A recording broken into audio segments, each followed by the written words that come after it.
各位街坊，再話俾大家知個秘密，點解你喺屋企炒菜明明落咗唔少油，都仲係會經常黐鑊呢？其實唔係油嘅問題，亦都唔係屋企隻鑊唔夠靚，而係你一開始就做少咗呢一步。怪唔之得10次炒餸有8次都係黐鑊，再靚嘅食材都俾你浪費晒。今日呢，我將大酒樓炒餸唔黐鑊嘅秘訣免費分享俾大家。學識呢招之後，以後就算係油放少咗都唔會黐鑊。等你炒出嚟嘅青菜同埋肉片好睇又好食，一啲都唔輸蝕出邊嘅大酒樓。分享唔容易，記得點讚加收藏，方便隨時隨地揾翻出嚟慢慢睇。首先喺鐵鑊入邊擠翻1圈牙膏，再擠多2圈嘅洗潔精，加入少少食用醋，最後放多1把小梳打，等佢哋充分反應，深層嘅泡沫可以軟化污漬。再用鐵絲球擦翻佢1分鐘，最後過清水沖洗多2次。咁樣處理過之後，你隻鑊係炒餸1年都唔會黐鑊，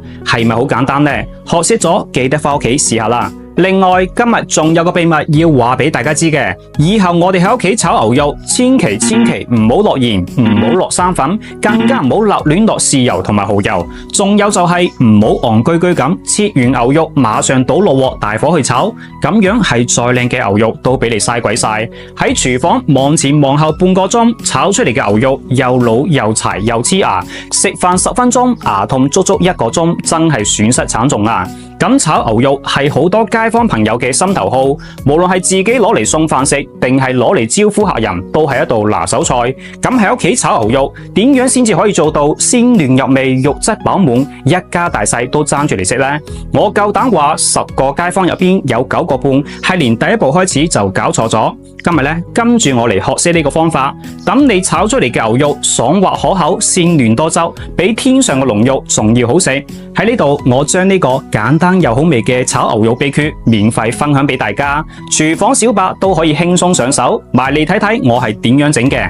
首先第一步就係揀牛肉，可以揀吊龍、肥片等帶有少少脂肪嘅牛肉，咁樣炒出嚟先至夠晒牛味。然後第二步，想要牛肉唔黐牙，記得要睇清楚牛肉嘅紋路，我哋要逆轉紋路，切斷牛肉嘅纖維，咁樣炒出嚟嘅牛肉口感先至更加細嫩。跟住第三步重點嚟啦，想要牛肉炒出嚟嫩滑好食，關鍵唔係加啲咩配料，而係醃製牛肉嘅方法。牛肉醃得好，呢道餸就成功咗1半啦。不過你要記住，千祈唔可以用鹽去醃，用鹽醃過嘅牛肉水分會逼晒出嚟，開火一炒，就算係幾嫩嘅牛肉都會變得又乾又柴，嚼唔喐又吞唔落。咁想要炒出嚟嘅牛肉嫩滑多汁，食落口仲嫩過豆腐，關鍵係加翻2殼呢個街坊用過都話好嘅醬肉粉，佢係省城大廚精心調配好嘅，出邊好多大酒樓都喺度用緊佢，配料表乾淨又衛生，等你用得安心，食得放心。